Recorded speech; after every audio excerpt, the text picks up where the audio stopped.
राष्ट्रीय सुरक्षा बहुत बड़ा विषय है और जहां तक भारतीय जनता पार्टी की बात है, हमने जीरो टॉलरेंस टेररिज्म के खिलाफ कहा भी था और 11 वर्षों का रिकॉर्ड मोदी सरकार का ये कहता भी है। जहां दूसरी ओर नक्सलवाद को भी जड़ से खत्म करने की हम बात कर रहे हैं। हमारे लिए सदा नेशन फर्स्ट रहा है, राष्ट्र प्राथमिकता रही, राष्ट्र प्रथम रहा है। कुछ राजनीतिक दल ऐसे हैं जो लोग इन देश विरोधी ताकतों के साथ हाथ भी मिलाते हैं, राजनीतिक लाभ उठाने के लिए उनका चंदा भी पाते हैं और फिर मौन हो जाते हैं। और ये चुप्पी क्यों है? तब तो वो बड़े बड़ी बातें करते हैं और ये डबल डेटिंग करने वाले माननीय राहुल गांधी जी और अरविंद केजरीवाल जी,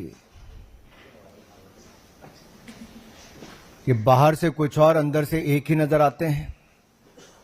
आप याद करिए, सर्जिकल स्ट्राइक हो, एयर स्ट्राइक हो, अफजल गुरु की फांसी का मुद्दा हो, ये सब विषयों पर कांग्रेस और आम आदमी पार्टी इकट्ठी नजर आई।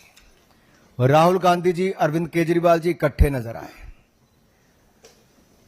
आई तो आम आदमी पार्टी कांग्रेस के घोटालों की बात करके थी, लेकिन आज उनकी छाप जो एएपी है ना, वो अराजकता के लिए भी जाना जाता है, अलगाववाद के लिए भी जाना जाता है, आतंकवाद के लिए भी जाना जाता है, अफवाहें फैलाने के लिए भी जाना जाता है, अपराधियों को शरण देने के लिए भी जाना जाता है। ऐसी कौन सी मजबूरी है कि इन देश विरोधी ताकतों से हाथ मिलाना जरूरी है? मैं एक एक करके आपके सामने, आप याद करिए, अफजल गुरु की फांसी, देश को इंतजार था कि संसद पर हमला करने वाले को कब फांसी की सजा मिलेगी, लेकिन उसकी फांसी की सजा माफ कराने के लिए किसकी एनजीओ आगे आई, किसके रिश्तेदार, किसके मां बाप उसका हिस्सा थे? दिल्ली की जनता जवाब मांगती है। आतिशी जी, अरविंद जी, होंठ सिले रहेंगे कि कुछ बोलेंगे? और यही नहीं, टुकड़े टुकड़े गैंग जिसने देश विरोधी नारे लगाए, देश का नामो निशान मिटाने की बात की, उनके साथ कंधे से कंधा मिलाकर कौन खड़े हुए? जवाब दीजिए। उसको टिकट किसने दी? जो मुखिया थे टुकड़े टुकड़े गैंग के, डबल डेटिंग करने वाले राहुल गांधी जी और अरविंद केजरीवाल जी ने दी। यही नहीं, पंजाब के चुनाव को ले लीजिए, वहां पर आतंकवादी समर्थकों के साथ उनके घरों में रात को रुकने का काम किसने किया केवल चुनाव जीतने के लिए? अरविंद केजरीवाल जी, जवाब देना होगा। यही नहीं, दिल्ली के दंगे भड़काकर देश को बदनाम करने का काम किसने किया? किसकी पार्टी के वो नेता थे? आज ताहिर हुसैन अगर जेल में है तो क्या आम आदमी पार्टी उससे दूर भाग सकती है क्या? लेकिन ये वही आम आदमी पार्टी और वही कांग्रेस पार्टी है जो बाटला हाउस कांड के शहीद इंस्पेक्टर एमएल शर्मा, उनकी शहादत पर प्रश्न चिन्ह खड़ा करते हैं। बात यहीं तक रुक जाती तो अलग थी। हमने तो देश में बम धमाकों की रोक लगा दी, लेकिन दिल्ली में कुछ लोग हैं जो बम धमाकों की अफवाहें फैलाकर मां बाप को रुलाते हैं, मां बाप घबराते हैं और स्कूल बंद हो जाते हैं। नई पाठशालाएं तो नहीं खुली, लेकिन पाठशालाओं को बंद कराने के लिए बम धमाकों की तार किससे जुड़े हैं? अरविंद जी, आतिशी जी, कोई जवाब देंगे क्या? कि राहुल गांधी जी भी यहां पे चुप रहेंगे, उनसे सवाल नहीं पूछेंगे? सवाल यह खड़ा होता है कि दिल्ली में डराने का, धमकाने का ऐसे 400 बार ये काम कौन करता है? आज इस बात का जवाब देना ही होगा और फॉरेन फंडिंग जो ऐसे आतंकवादी सोच के समर्थक हैं, आतंकवादी सोच को आगे बढ़ावा देते हैं, जो हिंदुस्तान का नामो निशान मिटाना चाहते हैं, जो खालिस्तान बनाना चाहते हैं, उनसे फंडिंग लेने का भी अपराध क्यों किया?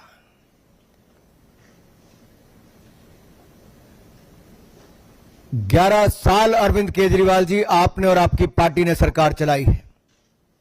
आपने एक सवाल का जवाब आज तक नहीं दिया है। केवल कीचड़ उछालो और चले जाओ। सवालों का जवाब मांग रही है दिल्ली अरविंद केजरीवाल से, सवालों का जवाब मांग रही है आतिशी जी से, सवालों का जवाब मांग रही है आम आदमी पार्टी से। ये आपके पाप छिपेंगे नहीं। ये आतंकवाद हो, अलगाववाद हो, अपराधी हो, इनको संरक्षण देना, इनके साथ देना, ये दिल्ली की जनता जवाब मांगती है। अराजकता और सनसनी के पुराने खिलाड़ी हैं अरविंद केजरीवाल जी और आम आदमी पार्टी के लोग। आपको जवाब देना होगा किसकी एनजीओ है, क्या, किसके सूत्रधार कौन है इसका, किसके साथ तार जुड़े हुए हैं। धन्यवाद। मैं आदरणीय वीरेंद्र सचदेव जी से आग्रह है कि आप सबको संबोधित करें।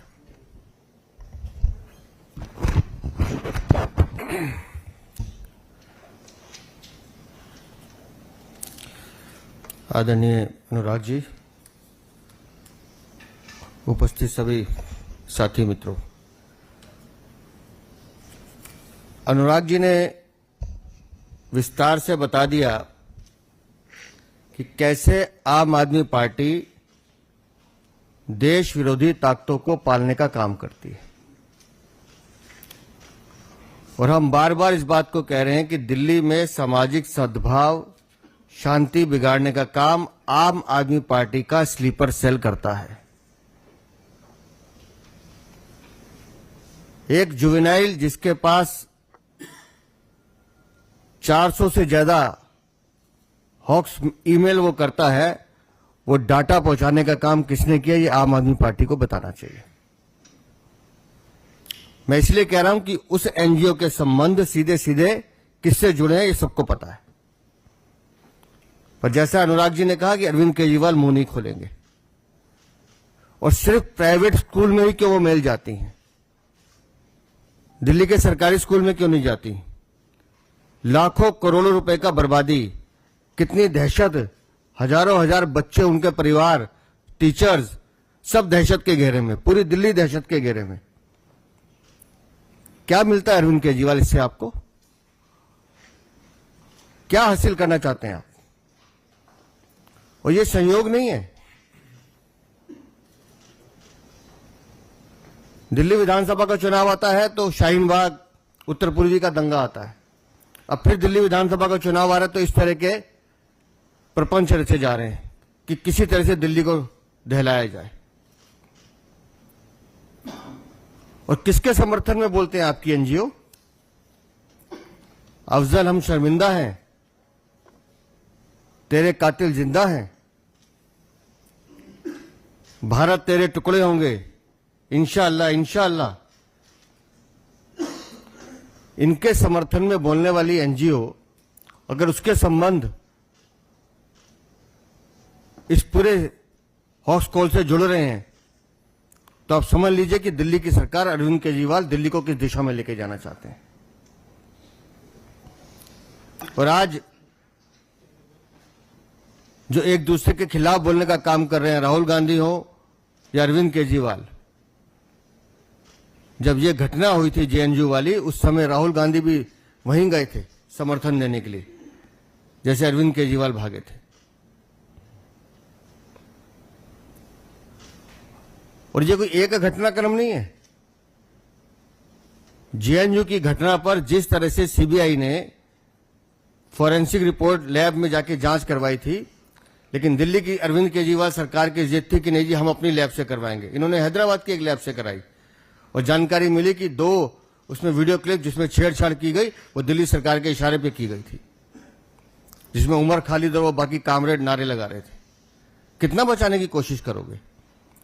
और फिर जब उमर खालिद पे कहा कि मुकदमा चलाने की अनुमति मांगी दिल्ली पुलिस ने, तो अरविंद केजरीवाल ने फाइल दबा के रख के अनुमति देने से मना कर दिया था। ये सब बातें रिकॉर्ड पर है। तो किसको पालना चाहते हैं आप? अवैध बांग्लादेशी रोहिंग्या, उसमें आपकी जान बचती है अरविंद केजरीवाल।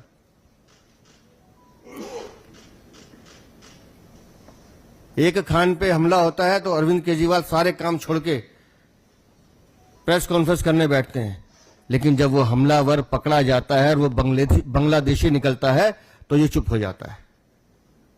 रिश्तेदार है तुम्हारा, तुम्हारे मुंह से आवाज नहीं निकल रही। अवैध बांग्लादेशी रोहिंग्या के दम पे चुनाव जीतना चाहते हो। हर वो आदमी जो देश का दुश्मन है, देश के सत्ता और हमारी एकता पर आवाज उठाना चाहता है, वो अरविंद केजरीवाल के साथ खड़ा हुआ नजर आता है। और दिल्ली की जनता इस बात का जवाब मांगेगी कि कब तक देश के दुश्मनों के साथ अरविंद केजरीवाल खड़े रहेंगे।